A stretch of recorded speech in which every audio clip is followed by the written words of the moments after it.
ఇదేంటి? వాటర్మెలన్. ఇదేంటి? చెర్రీ. ఇదేంటి?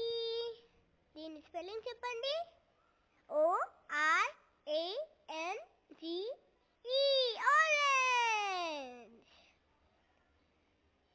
ఇప్పుడు యాపిల్ ఎక్కడ ఉందో చూడండి. ఏ యాపిల్.